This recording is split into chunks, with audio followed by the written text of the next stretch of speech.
যারা রাজনীতি করে তাদের জন্য লিখেছিলাম, আজ থেকে আরো 10-12 বছর আগে লিখেছিলাম। তো এটা তাদের জন্য আজকে আবার গাওয়া, যে এই বাংলাদেশটা যেন সুন্দর করে গড়তে পারি, ওই স্পৃহা আমরা আজকে এখান থেকে নেব ইনশাল্লাহ। তুমি কি পারবে সোনার দেশটা সুন্দরভাবে গড়তে? তুমি কি পারবে মানুষের তর জীবন দিয়েই লড়তে? তুমি কি পারবে স্বাধীনতাকে আবার ফিরিয়ে আনতে? তুমি কি পারবে দুর্নীতিবাদ সন্ত্রাসীদের রুখতে? তুমি কি রাখতে পারবে দেশের মানুষকে সন্তুষ্ট? অভাবে কাহারও স্বভাব কখনো হবে না যে আর নষ্ট। তুমি কি পারবে ফিরিয়ে দিতে বঞ্চিতদের অধিকার? তুমি কি পারবে হতে জনতার জনপ্রিয় সেই সরকার? তুমি কি পারবে সব মানুষের বাসনা পূরণ করতে? বিপদ আপদে অসহায় এই জনতার পাশে দাঁড়াতে? এতই যখন পারো, তবে কেন জনপদে মহামারী দেখে ভয়ে থর থর করো? তবে কেন জনপদে মহামারী দেখে ভয়ে থর থর করো? তুমি তো নিজেই দুর্নীতিবাজ, লম্পট আর খুনি চাঁদাবাজ, তাহলে কিভাবে পারবে তুমি অন্যকে রুখতে? পারবে না তুমি ভালো না হয়ে অন্যকে ভালো করতে। এজন্য আগে আমাকে ভালো হতে হবে, ঠিক কিনা? তুমি কি পারবে নাস্তিকদের বিচারটা আজ করতে? তুমি কি পারবে কাদিয়ানীদের কাফের ঘোষণা করতে? কথা বলেন ঠিক কিনা? তুমি কি পারবে বেকার ছেলের চাকরির খোঁজ দিতে? বেকারত্বের অভিশাপ নিয়ে কেউ থাকবে না বসে, টাকার দায়ে গঞ্জে গায়ে কেউ পাবে না কষ্ট, মন্দ নেশায় হাজার যুবক হবে না পথভ্রষ্ট। তুমি কি পারবে ওমরের মতো রাষ্ট্র কায়েম করতে? মাদকযুক্ত দেশটাকে আজ মাদক মুক্ত করতে? পারবে কি তুমি ওমরের মতো রাষ্ট্র কায়েম করতে? এতই যখন পারো, তবে কেন নামাজের সময় তুমি সিগারেটে হাতে ঘুরো? তবে কেন নামাজের সময় তুমি সিগারেটে হাতে ঘুরো? তুমি তো নিজেই বড় নেশাখোর, আদালতে রয়েছে না ঘুষখোর, তাহলে কিভাবে পারবে তুমি অন্যকে রুখতে? পারবে না তুমি ভালো না হয়ে অন্যকে ভালো করতে। পারবে না তুমি ভালো না হয়ে অন্যকে ভালো করতে। পারবে না তুমি ভালো না হয়ে অন্যকে ভালো করতে। পারবে না তুমি ভালো না হয়ে অন্যকে ভালো করতে। আমরা ভালো হতে চাই ইনশাআল্লাহ।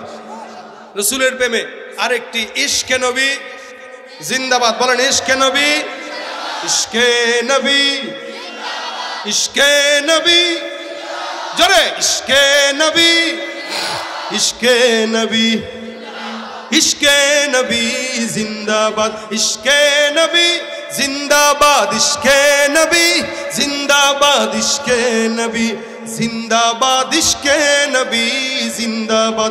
আমার মনের ভুবন জুড়ে উঠলো যখন চাঁদ, তারার মিছিল কোরাস ধরে বলল মুহাম্মদ। ঝিঝির দোলেও দুরুদ সুরে নামলো খুশির রাত দুপুরে, সেই খুশিতে জাগলো ধরা, চললো ক্ষমার পরম্পরা। মনের আকাশ আনলো মনে দূর মদিনার চাঁদ। ইশকে নবী, ইশকে নবী, ইশকে নবী জিন্দাবাদ, ইশকে নবী, ইশকে নবী জিন্দাবাদ, ইশকে নবী, ইশকে নবী, ইশকে নবী জিন্দাবাদ, ইশকে নবী জিন্দাবাদ।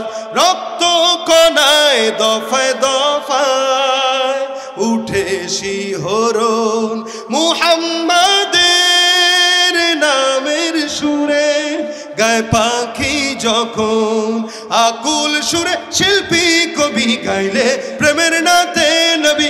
আকুল সুরে শিল্পী কবি গাইলে প্রেমের নাতে নবী। মন হয়ে যায় পাগল পারা, নামায় দু চোখ রুধারা, দিল পরিবেশ দুরুদ সুরে চায় দিদারের স্বাদ। ইশকে নবী, ইশকে নবী, ইশকে নবী জিন্দাবাদ, ইশকে নবী, ইশকে নবী, ইশকে নবী জিন্দাবাদ, ইশকে নবী, ইশকে নবী, ইশকে নবী, ইশকে নবী জিন্দাবাদ, ইশকে নবী। অনেক মানুষ আছে যারা বয়ান 50 বছর শুনছে, এখনো পর্যন্ত নামাজ ধরতে পারে নাই। অনেক মানুষ আছে যারা প্রত্যেক দিন ওয়াজ শুনে, কিন্তু এখনো ব্যবসায় ধোকা এটা ছাড়তে পারে নাই। অনেক মানুষ আছে সারা জিন্দেগি বয়ান শুনছে, এরপরেও মানুষের জায়গা মেরে খায়, এটা ছাড়তে পারে নাই। তাহলে এই যে এত অন্যায়, এত অবিচার, সমাজে জেনা ব্যভিচার যা কিছু হচ্ছে, এটা তো সবাই জানে কোনটা হালাল কোনটা হারাম। আপনারা কি জানেন না এটা? ভাই বলেন তো, নামাজ পড়া সওয়াব না গুনাহ? তার মানে সবাই জানেন নামাজ ফরজ না নফল? ফরজ। রোজা ফরজ না নফল? ফরজ। বিধান হজ ফরজ না নফল? ফরজ। সব জানেন আপনারা। দুর্নীতি ফরজ না নফল? কি? ঘুষ খাওয়া সত্যি সত্যি হারাম তো? কয়েকজন বলতেছেন, কয়েকজন বলতেছেন না, তার মানে কিছু ঘুষ করে এখানে আছে। বলেন না হালাল না হারাম? সুদ খাওয়া, চাঁদাবাজি করা, মানুষের জায়গা মেরে খাওয়া, ব্যবসায় ভেজাল মিশানো, সবই হারাম জানেন। তা ওয়াজ করবো কি আর? সবই তো পারে আলহামদুলিল্লাহ। মানে দিনের বেসিক যেই জ্ঞানটা, কোনটা হালাল কোনটা হারাম, এগুলো কিন্তু আমরা সবাই জানি। আচ্ছা, এরপরও এই দুর্নীতি, চুরি, ডাকাতি, সন্ত্রাসী, ধর্ষণ, জেনা, ব্যভিচার মানুষ করে না কুকুর করে? জোরে বলেন, কে করে? কে করে? এই জন্য আল্লাহ পাক বলেছেন উলাইকা কাল আনআম বাল হুম আদাল। যেগুলো করে এগুলো মানুষের কাতারে পড়ে না, শুয়োরের চাইতেও খারাপ। হালাল হারাম না মানিয়া কত টাকা করছো কামাই, এত টাকা রাখবা কোথায়? কাফনের তো পকেট নাই। হালাল হারাম না মানিয়া কত টাকা করছো কামাই, এত টাকা রাখবা কোথায়? কাফনের তো পকেট নাই। টাকা পয়সা লইয়া কি কেউ কবরে গেছে? কি জবাব দিবি রে তুই আল্লাহর কাছে? জানেন সব, মানেন না। এজন্য আল্লাহ পাক বলেছেন সামি'না ওয়া আতা'না।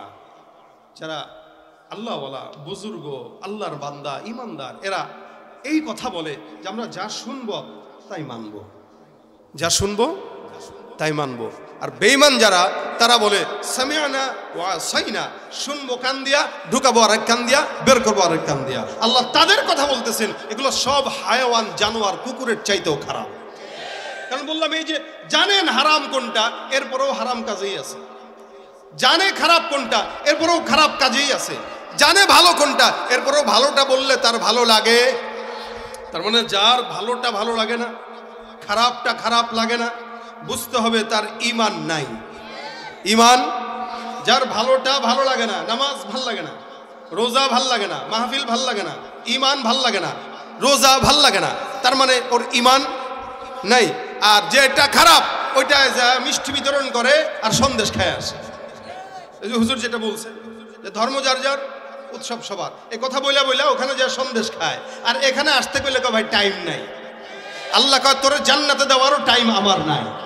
অত ঠেকা পড়ছে না। আল্লাহ পাকের গোলামি যদি আমরা না করি ভাই, পৃথিবীতে সৃষ্টির অভাব নাই যারা 24 ঘন্টা আল্লাহকে ডাকতেছে। আল্লাহ ফেরেশতাদেরকে জবানে অটো জিকির ফিট করে দিয়েছেন, ওরা ডাকা খাওয়া লাগে না, জিকির করে আর পেট ভরে যায়। সুবহানাল্লাহ, আসতে বলেন কেন? ফেরেশতারা জিকির করে, কি ভরে যায়? পেট ভরে যায়। আপনার তো খাওয়া লাগে, পেটের ধান্দা করে লাগে, তারপরেই না জিকির করেন। যে বলেন ভাই পেটে ধান্দা না, খাবার না থাকলে কি এর জিকির? অনেকে বলে পেটে খাবার নাই, কিসের নামাজ, কিসের রোজা, কিসের যাকাত? এই জন্য আল্লাহ ফেরেশতাদেরকে পেটের ধান্দাই দেন নাই, যে তোর ধান্দা নাই, তুই 24 ঘন্টা আমার জিকির করবি। তা আপনি আমি আল্লাহকে না ডাকলে আল্লাহর কোনো ক্ষতি আছে? থোড়াই কেয়ার করবে। আপনি ডাকলেও কি না ডাকলেও কি, তবে ডাকবে কার জন্য? বুঝেন নাই? নিজের জন্য। এই তো বুদ্ধিমান কিছু মানুষ আছে জবাব দিছে, ডাকবো কার জন্য? নিজের জন্য। ডাকলে আমার লাভ, না ডাকলে আমার ক্ষতি। সুতরাং আল্লাহ পাক ওই মানুষদের জন্য বলেছেন যারা জানে মানে না, যারা জানে মানে না, এরা মানুষ তো দূরের কথা, এরা কুকুরের চাইতেও খারাপ। এদের হালত কি? লাহুম কুলুবুল লা ইয়াফকাহুনা বিহা ওয়া লাহুম আ'য়ুনুল লা ইবসিরুনা বিহা ওয়া লাহুম আযানুল লা ইয়াসমাউনা বিহা। এদের চক্ষু আছে, দেখে না। আসলে কি অন্ধ? একটু বুঝেন, চক্ষু আছে দেখে না মানে অন্ধ। ভাই গরুরও চোখ আছে, আছে না? কুকুরেরও চোখ আছে। এখন গরুরে যদি আপনি ক্ষেতের মাঝখান দিয়ে নিয়ে যেতে চান, ও কি মাঝখান দিয়ে আইল দিয়ে হাঁটবে না সোজা বরাবর হাঁটবে? আরে ভাই তোরা আইল দিলাম, তুই এখানে হাঁট, ওখানে হাঁটবে না, ও ওই বরাবরই হাঁটবে, ক্ষেত নষ্ট করে হাঁটবে। চোখ তো তারও আছে, কিন্তু ভালোটা দেখে, এলোমেলোটা দেখে, এলোমেলো। কিছু মানুষ আছে যাদের চোখ আছে, নারীর দিকে নজর দিবে, আল্লাহর কোরআন দেখতে পারে না। চোখ আছে, দেখে না, মানে হারামটা দেখে, হালালটা দেখে না। কান আছে, শুনে না, তার মানে কি শুনে না? দ্বীনের কথা শুনে না। ঠিকই মমতাজের গান শুনতো, এখন নাই তো, আর শুনবে কি? তা ভাই দেখেন, এই যে যারা, মানে আমি নামটা বললাম, আপনারা আবার অন্য কিছু মনে করেন না, কারণ আমরা এই দেশের সংসদেও গান গাইতে শুনছি, মানুষকে সংসদে গান গাইছে। যেই জায়গাটায় কোটি কোটি টাকা খরচ করে পার্লামেন্ট বসতো, ওই জায়গা গানের আড্ডাখানা হয়ে গেছে। তা কখনো কখনো মদের আড্ডাখানাও হয়েছিল, হয়তো আমরা জানি না, নাহলে এরকম উল্টাপাল্টা কথা কেন বলতো? তা আগামীর সংসদ যেন এই সমস্ত গানওয়ালা আর মদওয়ালাদের কাছে না যায়, ওটা আপনারা চান তো? ইনশাল্লাহ আমরা চাই না কোন দুর্নীতিবাজ, লম্পট, ঘুষখোরদের হাতে আগামীর ক্ষমতা যাক। আমরা চাই যাদের হাতে ক্ষমতা যাবে তারা ইসলাম আর দেশের জন্য কাজ করবে। তারা ক্ষমতা পাওয়ার পর টাকা চুরি করবে না, লুট করবে না, এদেশের টাকা ওপারে পাঠাবে না, ঠিক কিনা বলেন? যাদের হাতে যায় ক্ষমতা, দেশ যেন বাপের ভিটা, রাখতে চেয়ার শুরু করে বিদেশিদের পাচাটা। বিদেশিদের কথা মতো চালায় ওরা নিজের দেশ, দেখতে দেখতে গোল্লায় গেল আমার সোনার বাংলাদেশ। ঠিক না?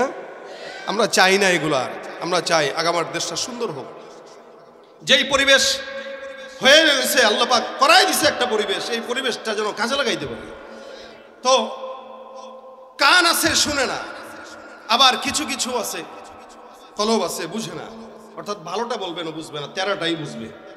ওরা যতই কোরআনের কথা বলেন না ভাই, ধর এগুলা পরে কয় বছর পরে, 60 বছর পর। কিছু মানুষ আছে তওবাটাকে 60 বছর পরের সাবজেক্ট বানায় ফেলছে, এটা আমি 60 বছর পরে ধরবো।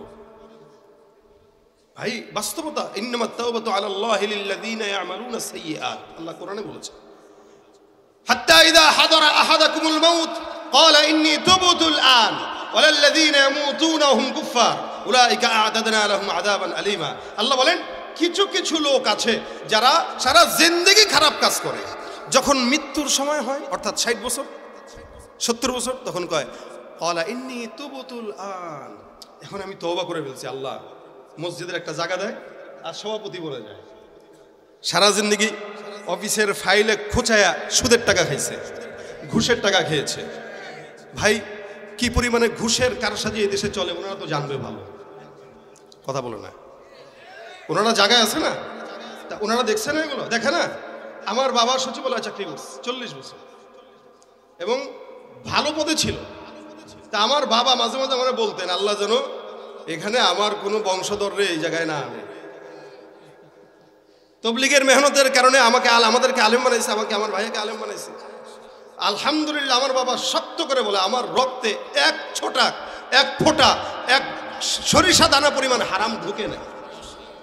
এবং আমার বুঝ হওয়ার পর থেকে নিয়ে এখনো পর্যন্ত আমি দেখি, প্রায় বাবার বয়স 75, আমার বুঝ হওয়ার পর থেকে, আমি আজকেও বলতেছিলাম, বুঝ হওয়ার পর থেকে আমি কোনোদিন আমার বাবাকে তাহাজ্জুদ পড়ে নাই, দেখি নাই, আমি দেখি নাই। আমার বাবাকে দেখলে আপনারা মনে করবেন আলেম। এবং চাকরি শেষ, গ্রামে বিশাল বড় করে বাড়ি করে পাশে মসজিদ একটা করে দিছি হয়েছে, এই মসজিদে উনি আজান দেয় আর 5 ওয়াক্ত মুয়াজ্জিনের দায়িত্ব নিয়ে নিয়েছে। কোনো জায়গায় সফরেই যায় না যে নামাজ কাজা হবে, সফরে নিতে পারি না। আমি যদি কোনো জায়গায় সফরে নেই, আজানের সাথে সাথে গাড়ি সাইড কর, মানে আমি কি আপনার টাইম আছে তো, তোর কাছে টাইম আছে, আমার কাছে টাইম নেই, তুই গাড়ি সাইড কর, বুঝছেন? তো বাবার রক্তের একটা আসর সন্তানের উপরে পড়ে। আপনি ঘুষ খাবেন, আপনার সন্তান ল্যাংড়া হবে, লুলা হবে, কারণ জনগণের টাকা আপনার পেটে, তো ওই পেট থেকে আর ভালো কি বের হবে বলেন? এই জনগণের টাকা আপনার শরীরে, আপনার বোর শরীরে, ওই বোর পেট থেকে ভালো কি আর বের হবে?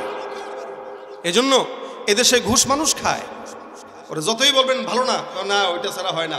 তওবা করবো 60 বছরে সারা জিন্দগি ঘুষের টাকা অর্জন করার পরে লাস্ট সময়ে এসা 5 কাঠা জায়গা মসজিদে দিয়ে দিছে মুতাওয়াল্লি, সে মুতাওয়াল্লি। এবার মুতাওয়াল্লি হয়ে ইমাম মুয়াজ্জিনের সারাদিন ঠেলানির উপরে রাখে, হয় কি? হয় কিনা? এটা হয়। ওই যে আল্লাহ বলছেন তো তার কথা, হাত্তা ইযা হাদারা আহাদাকুমুল মাউত ক্বালা ইন্নী তুবতুল আন, যখন মউত আসার স্বভাব, তখন সে বলবে আল্লাহ আমি তওবা করে ফেলছি। কিন্তু আল্লাহ কি বলতেছেন? ওয়ালাল্লাযীনা ইয়ামুতুনা ওয়া হুম কুফফার, ও মনে করে ও তওবা করলে আল্লাহ মাফ করে দিবে, কিন্তু এমন ভাবে মরে যে সে কাফের হয়ে মরছে। নাউযুবিল্লাহ কইলেন না? কত বড় হুমকি দেখেন আল্লাহ পাক। আল্লাহ বলতেছেন যে এই সমস্ত লোকগুলা 60 বছর বয়সে মনে করে তওবা করে মনে হয় মাফ হয়ে গেছে, হাতে তসবিহ থাকে, পাগড়িও লাগায়, বিশাল বড় জুব্বাও লাগায়, ধার করে না হাজী সাহেব হজ করছে, কিন্তু আল্লাহ বলতেছেন ওয়ালাল্লাযীনা ইয়ামুতুনা হুম কুফফার উলাইকা আ'তাদনা লাহুম আযাবান আলীমা। ও যখন মরে ও মনে করে নেককার হয়ে মরছে না, কি ও কুফরির হালতে মরে, এবং তার জন্য আমার তরফ থেকে অত্যন্ত দৃষ্টান্তমূলক শাস্তি অপেক্ষা করতেছে। এখন তওবা কি 60 বছরের জন্য করবেন? এখন থেকে ওয়াজ তো শুনছেন অনেক, খালি নিয়ত করেন যে আল্লাহ পাক রব্বুল আলামিন যতদিন বাঁচায় রাখছে, আজকে থেকে নিয়ত করলাম কোনো অন্যায় আমি করব না। কি ঠিক না? এই যে আগে তো স্বীকারোক্তি নিলাম আপনাদের থেকে, জানেন কোনটা হালাল কোনটা হারাম, জানেন, সবাই জানেন কোনটা হালাল কোনটা হারাম, কোনটা শিরিক কোনটা কুফরি, কোনটা বাজে কোনটা ইবাদত, কোনটা আল্লাহ পাকের নাফরমানি, এগুলো সব আমাদের জানা, খালি মানাটা বাকি। কি বাকি ভাই? মানাটা বাকি। মানতে যদি পারি ইনশাআল্লাহ আপনার আমার দুনিয়ার সব কিছু আল্লাহ পাক কল্যাণ আর কল্যাণে ভরপুর করে দেবে ইনশাআল্লাহ। মানতে পারবেন তো ইনশাআল্লাহ? ভাই দেখেন আল্লাহ পাক রব্বুল আলামিন এই জন্য এই অন্যতম একটা, আমি যে আয়াতে কারিমা তেলাওয়াত করেছি, আমি আগে বলেছি অল্প আলোচনা করবো আজকে, খুবই কম, কারণ রাত 12টা বেজে গেছে। আল্লাহ পাক রব্বুল আলামিন অন্যতম সবচেয়ে বড় গুনাহ যেটা, এই গুনাহের ব্যাপারে আমরা কিছুক্ষণ মুজাকারা করি। এটা হচ্ছে সবচেয়ে বড় গুনাহ, শিরিকের গুনাহ। কিসের গুনাহ? শিরিকের গুনাহ। শিরিকের গুনাহ আমরা আমাদের অসংখ্য জায়গায়, অসংখ্য পরিবেশে এবং আমাদের জানা অজানায় সর্বহালতে অনেক সময় দেখা যায় আমরা করে ফেলছি, আমরা যেটা জানিও না যেটা শিরিক। যেমন উদাহরণস্বরূপ মনে করেন আমরা কি করি, একটা খাবার খাইলাম, খাবার খাওয়ার পরে একটু পেটটা খারাপ হয়েছে, আরে ওই খাবারটা খেয়ে পেটটা গেছে রে। আচ্ছা, পেট তো খারাপ করার মালিক কে? আল্লাহ। হ্যাঁ, কিছু নিজাম আছে, আপনি বাজে জিনিস খাবেন আপনার পেট খারাপ হইতে পারে, এটা স্বাভাবিক, কিন্তু বানাইছে পেটটা খারাপ হয়েছে ওইটার কারণে, এরকম না। পেটটা খারাপ করেন আল্লাহ, আপনি বলতেছেন এই দুধটা খেয়ে পেট খারাপ হলো, এই যে দুধ খাওয়ার কারণে আপনি অসুস্থ হয়েছেন, তার মানে অসুস্থতা এবং সুস্থতার মালিক আল্লাহ। ওইটা আল্লাহর কাছে না দিয়ে আপনি দুধ অথবা খিচুড়ির ভিতরে দিয়ে দিয়েছেন, এটাকে বলা হয় শিরিক ফিস সিফাত। অর্থাৎ শিরিকটা আপনি সিফাত আল্লাহর গুণের ক্ষেত্রে শিরিক করে ফেলছেন, যেটা আল্লাহর গুণ ছিল ওইটা আপনি খিচুড়ির ভিতরে দিয়ে দিয়েছেন, ওইটা আপনি দুধের ভিতরে দিয়ে দিয়েছেন, এটাকে বলা হয় শিরিক। এইটাও একটা শিরিক। কখনো মাজারে বাবার দরবারে যায় একদম মাথাটা ঝুঁকাইছেন, শিরিক হয়ে গেছে। আপনি কবেন না এটা তো আজমতের শিরিক, আজমতের সেজদা।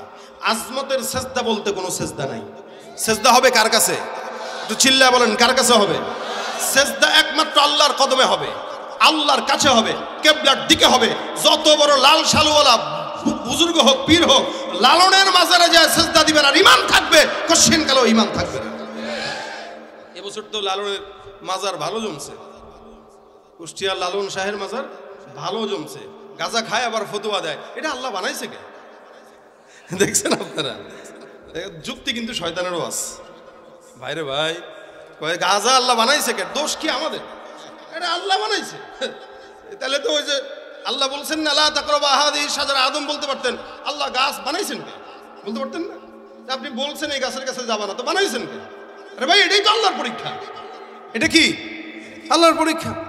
আল্লাহ, আচ্ছা খামার, এটাও তো আল্লাহর সৃষ্টি থেকে হয়, মদ, আঙ্গুর অথবা খেজুর, কিশমিশ, এগুলো পচায় টচায় তারপরে হয়। আমাদের দেশের মানুষ কিছু কিছু খায় না, এনে যদি আল্লাহ বানাইছে কে? জীব অবস্থা। আমাদের দেশে ইয়াবা পাচার করে যারা, এরা যদি কয় আল্লাহ ইয়াবা দিছে কে, কেউ, তাহলে পুলিশ ধরে কে? কথা বলে না, পুলিশ ধরে কে? এদেশে সিগারেট ইয়াবা খাইলে পুলিশ ধরে, বা সিগারেট খাইলে হেন তেন কয় ক্যান্সারের সমস্যা, তো সিগারেট বানায় কে? লেখা থাকে না সিগারেট খাইলে ক্যান্সারের ঝুঁকি আছে, তা লেখা তো আছে, আপনি খান কে? তাহলে এই যে প্রশ্ন কিন্তু করলে করা যায়। এখন যারা প্রশ্ন করে বুঝতে হবে এগুলো শয়তানের চালা। গাঁজা বানাইছে কে? এজন্য সে খাবে। আজীব আল্লাহ। কত মানুষ যে কত রকম আছে, আল্লাহ পাক স্পষ্ট নিষেধ করেছেন। এগুলোই তো দুনিয়ার পরীক্ষা। ওয়ালা নাবলুওয়ান্নাকুম বিশাই আল্লাযী খালাকাল মাউতা ওয়াল হায়াতা লিয়াবলুয়াকুম আইয়ুকুম আহসানু আমালা। এগুলো সব আল্লাহ পাক পরীক্ষার জন্য দিয়েছেন। দেখবেন যে তোমাদের ভিতরে ভালো কাজ করে কে, খারাপ কাজ করে কে। ভালো কাজ করবে তো জান্নাতি, খারাপ কাজ করবে তো জাহান্নামী। তো সবচেয়ে খারাপ কাজ হচ্ছে শিরিক। কি বলেন? এই জন্য লোকমান হাকিম রাহমাতুল্লাহি আলাইহি একজন ভালো মানুষ ছিলেন। ওনার কাছে দুইটা সাবজেক্ট দেওয়া হয়েছিল, তুমি কি নবী হবা নাকি হিকমতওয়ালা হবা? তোমাকে কি নবুয়তি দান করব না হিকমত দেব, তুমি কোনটা নিবা? নবুয়তের আল্লাহ পাক রব্বুল আলামিনের তরফ থেকে নবুয়তের যে দৌলত, এটা দেওয়া হবে এটা নিবা না হিকমত দেওয়া হবে ওইটা নিবা? হযরত লোকমান হাকিম বলছেন আমি হিকমত নেব। সুবহানাল্লাহ। উনি হিকমত চেয়ে নিছেন। আল্লাহ বলছেন ওয়ালাকাদ আতাইনা লুকমানাল হিকমা, আমি লোকমানকে হিকমা দিয়েছি, প্রজ্ঞা দান করেছি। এই এত পরিমাণে জ্ঞানী ছিলেন উনি। কিন্তু লোকটা দেখতে কালো ছিলেন, একদম খাটো কালো, পায়ের পাতা বড়, নাকটা একটু চ্যাপটা। তা উনি কতটা হিকমতওয়ালা, কতটা ভালো মানুষ ছিলেন। লোকমান হাকিম রহমতুল্লাহ আলাইকে উনি একবার রাখালগিরি করতেন। তো ওনার মালিক ওনাকে জিজ্ঞাসা করলো, এই যাও একটা ছাগল জবাই করো, করার পরে ছাগলের সবচেয়ে ভালো জিনিসটা নিয়ে আসবা আর সবচেয়ে খারাপ জিনিসটা আমার কাছে নিয়ে আসবা। লোকমান হাকিম রহমতুল্লাহ আলাই ছাগল জবাই করে ছাগলের হৃৎপিণ্ড নিয়ে আসছে। এটা কি? এটা ছাগলের সবচাইতে ভালো জিনিস। এবার আরেকটা ছাগল জবাই করে সবচেয়ে খারাপ জিনিসটা নিয়ে আসো।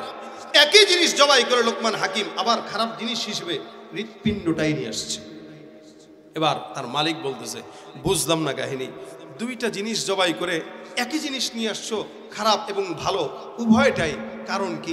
লোকমান হাকিম বলতেছেন, আল্লাহ এই যে কলবটা দিয়েছেন, হৃৎপিণ্ডটা দিয়েছেন মানুষের, এটা এমন একটা দামি জিনিস, এটা মানুষ হোক গরু ছাগল হোক যাই হোক সবাইকে আল্লাহ দিয়েছেন, কিন্তু বুঝার মতো যোগ্যতা ইনসানকেই শুধু দিয়েছেন যে এটা যদি কারো ভালো হয় তার গোটা দেহ ভালো হয়ে যায়, এটা যদি খারাপ হয় গোটা দেহ খারাপ হয়ে যায়। এই জন্য রাসূল বলেন, আলা ইন্না ফিল জাসাদি লামুদগা ইযা সালাহাত সালাহাল জাসাদু কুল্লুহু ওয়া ইযা ফাসাদাত ফাসাদাল জাসাদু কুল্লুহু আলা ওয়া হিয়াল কলব। প্রত্যেকটা মানুষের কলব থাকে, এটা যদি ভালো তো গোটা দেহ ভালো, ওটা যদি খারাপ তো গোটা দেহ খারাপ। তো লোকমান হাকিম রহমতুল্লাহ আলাইহি এত প্রাজ্ঞময় ছিল তখন থেকে। উনি বলেন, উনি উনার ছেলেকে সর্বপ্রথম যেই ওসিয়ত নসিহতটা করেছেন ওটা বিশ্ববাসীর জন্য আল্লাহ পাক কোরআনে উল্লেখ করে দিয়েছেন। কি? আল্লাহ পাক বলেন, আমি লোকমানকে হিকমত দিয়েছি আর সে তার হিকমতের মাধ্যমে গোটা উম্মতকে বিশ্ববাসীকে এই সবক দিয়েছে।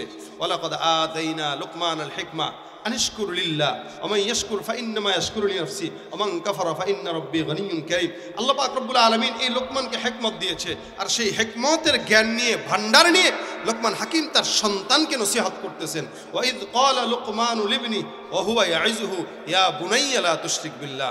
লোকমান হাকিম তার সন্তানকে প্রথম কথা বলেছেন, খবরদার শিরিক করো না।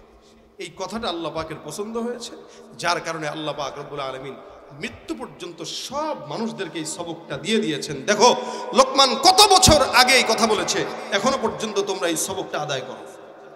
এই দুনিয়াতে সর্বপ্রথম শিরিক শুরু হয় নূহ পয়গম্বরের জামানায়। নূহ পয়গম্বরের জামানা কখন ছিল? বলে আদম পয়গম্বর থেকে নূহ পয়গম্বরের জামানা 1000 বছরের ব্যবধান ছিল। ওই 1000 বছরে কোনোদিন শিরিক হয় নাই, দুনিয়াতে শিরিক হয় নাই, গুনাহ হয়েছে, শিরিক হয় নাই। কিন্তু নূহ পয়গম্বরের জামানায় ইয়াগুস, ইয়াউক, নাসরা, আরো কয়েকজন 5 জন বুজুর্গ মানুষ ছিলেন। এরা খুব বুজুর্গ ছিলেন, এরা অত্যন্ত ভালো এবং বংশীয় লোক ছিলেন। তো এরা ইন্তেকাল করার পরে দুনিয়ার মানুষ যারা ছিল এদের ভক্ত, তাদের ভক্ত ছিল যারা, মনে করেন উদাহরণস্বরূপ জিয়াউর রহমান মারা গেছে, অথবা যারা আওয়ামী লীগ করতো তাদের শেখ মুজিব মারা গেছিল।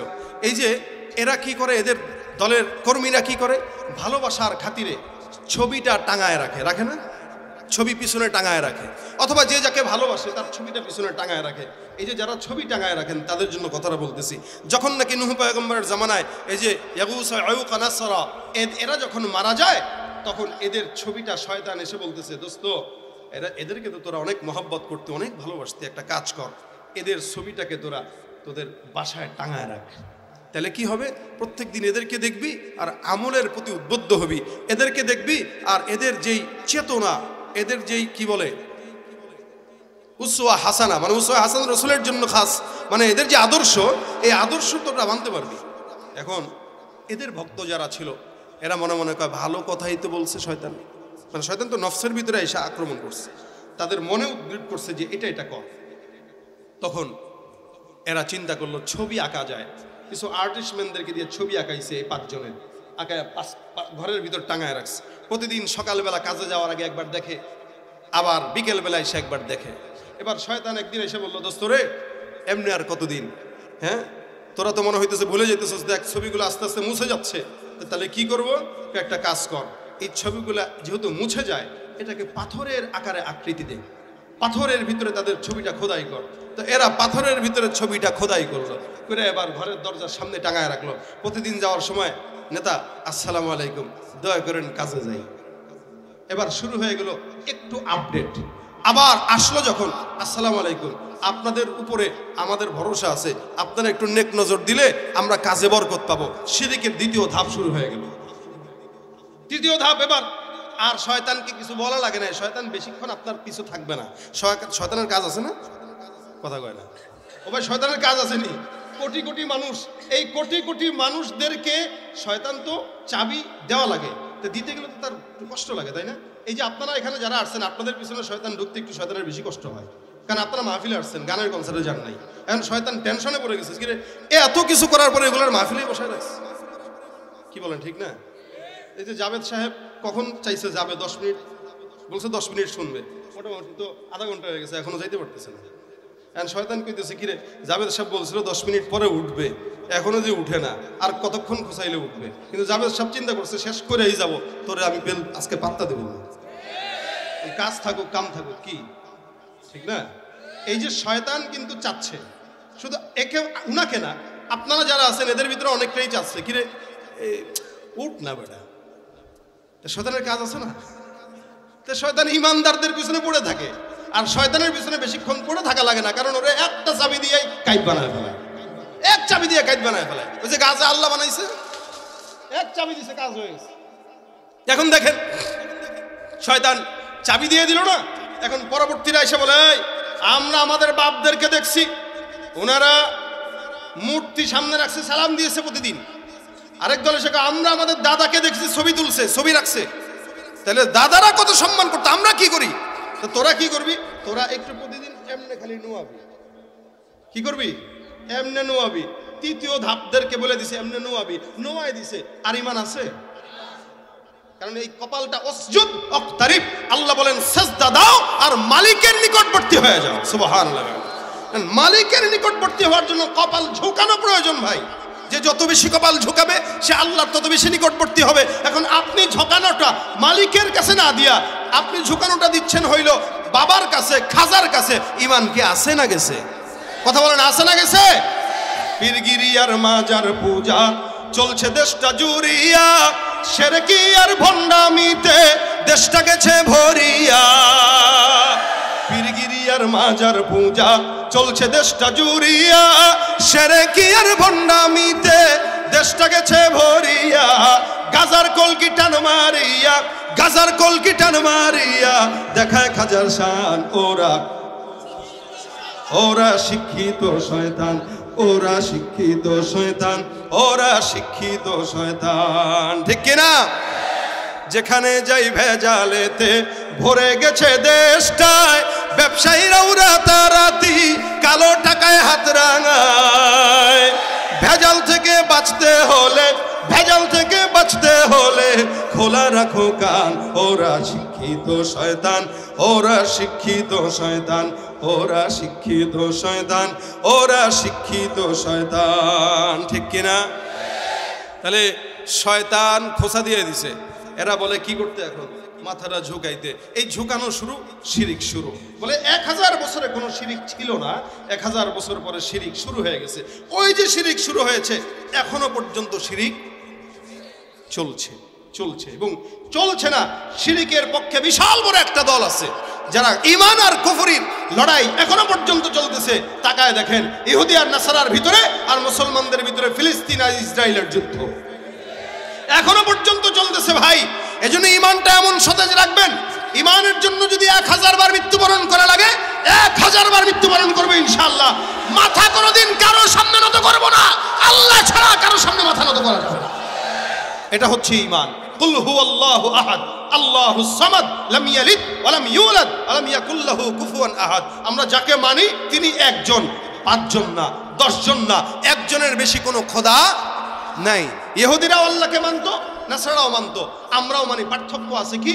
ইহুদিরা বলে ওয়াকালাতিল ইয়াহুদু উযাইরুন ইবনুল্লাহ, হযরত উযাইর হলো আল্লাহর পুত্র, আর নাসারারা বলে ঈসা হলো আল্লাহর পুত্র। আর আমরা বলি লাম ইয়ালিদ ওয়া লাম ইউলাদ, সে কারো থেকে জন্ম নেয়ও নাই, কাউকে জন্ম। সুতরাং শিরিক করা যাবে। কথা এতটুকুই।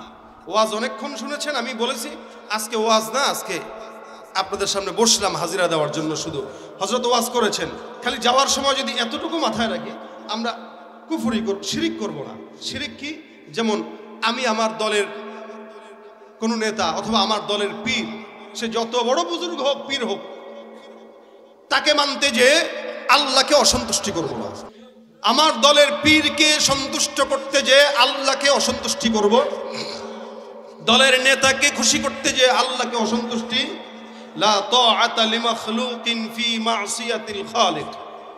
সৃষ্টিকর্তা অর্থাৎ আল্লাহর অবাধ্যতা করে কোনো মানুষের আনুগত্য করা যাবে না, হারাম। কি বলেন? হারাম। এজন্য এখানে যারা আছেন, রাজনীতি করেন, পীরের মুরিদ আছেন, যে যেই জায়গায় থাকেন না কেন, ভক্তি শ্রদ্ধা বড়দের প্রতি থাকবে। যদি কেউ বড়দেরকে সম্মান না করে, সে রাসূলের উম্মত না। সেই জায়গা থেকে আমরা আমাদের বয়োজ্যেষ্ঠ যারা আছে তাদেরকে মর্যাদা দিব, সম্মান দিব। ছোট যারা আছে তাদেরকে স্নেহ করব, ভালোবাসবো। কিন্তু খবরদার মাথা বিক্রি করব না, ইমান বিক্রি করব না। ইমান টাকা দিয়া কিনা যায় না, নমিনেশন টাকা দিয়া পাওয়া যায়, কিন্তু ইমান পাওয়া যায় না। যারা ইমানকে বিক্রি করে 10,000 টাকার বিনিময়ে, আজকে ইসে যে উত্তরবঙ্গে যেয়ে দেখেন, গোলাম আহমদ কাদিয়ানির দোসরেরা মুসলমানদের ইমান খরিদ করে ফেলতেছে। কাদিয়ানিরা মুসলমানদেরকে কিনতেছে, 10,000 টাকা 20,000 টাকা দিয়ে ঘর বানায় দিয়ে বাস কিনে ফেলতেছে। এজন্য ইমান বিক্রি করে ফেলতেছে। ইমান বিক্রি করা যাবে না। আল্লাহ পাক আমৃত্যু যেন আমাদেরকে ইমানের উপর থাকার তৌফিক দান করে। এই কথার উপরে থাকবেন তো ইনশাআল্লাহ? আল্লাহ আমাদের সকলকে তৌফিক দান করুক, কবুল করুক, আমিন। কথা অনেক হয়েছে, আর এই পর্যন্ত আজকে আর কোনো কথা নাই। শুধুমাত্র আপনাদের সবাইকে নিয়ে একটু সঙ্গীত হোক, নাকি শুনবেন আপনারা? বাস, আমি যেহেতু এখানে অনেক রাজনৈতিক নেতাকর্মীরা আছেন, আপনারাও আছেন, আগামীর বাংলাদেশ কার হাতে যায় জানি না, তবে আমরা একটা নিয়ত করতে পারি যে আমার দল জাহান্নামে যাক, যেমন চায় তা করুক, আমি যদি দাঁড়াই তা আমার নিয়ত থাকবে ইসলামের জন্য যতটুকু কাজ করার করব। এটা প্রত্যেকের জায়গায় থেকে আমি বলবো। এই জন্য আপনাদের সবার জন্য আবেদন, ভাই দেশের জন্য কিছু করেন, মুসলমানের জন্য কিছু করেন, ইসলামের জন্য কিছু করেন। কারণ এই খেদমতগুলো আপনার নাজাতের উসিলা হবে। আপনি মারা যাওয়ার পরে যেন 10 জন বলতে পারে, না এই লোকটা ভাই ইসলামকে ভালোবাসত, এই লোকটা মানুষকে মহব্বত করত, এই লোকটা গরিবের পাশে থাকতো। এটা আপনার আমার পুঁজি। যেমন হুজুর বলেছেন, ওনার পুঁজি কি? উনি ছাত্র বাড়ায়, হাজার হাজার ছাত্র আছে, এটা ওনার পুঁজি। ঠিক নেতাদের পুঁজি থাকবে, হাজার হাজার জনগণ আছে যারা একটা নেতার অবর্তমানে চোখের পানি ছেড়ে কেঁদে তার কবরের সামনে যে আল্লাহকে বলবে, আল্লাহ এই লোকটা ভালো ছিল। জমিন যদি কারো ব্যাপারে সাক্ষী দেয়, ওই ব্যক্তি জান্নাতি হবে ইনশাআল্লাহ। এই জন্য সবার উদ্দেশ্যে এই কথা বললাম। আল্লাহ পাক বোঝার তৌফিক দান করুক। তো আমরা ইনশাআল্লাহ সর্বশেষ একটি সঙ্গীত আমরা সবাই গেয়ে আজকের মাহফিল থেকে বিদায় হব ইনশাআল্লাহ। আপনারা কি শুনতে চান বলেন?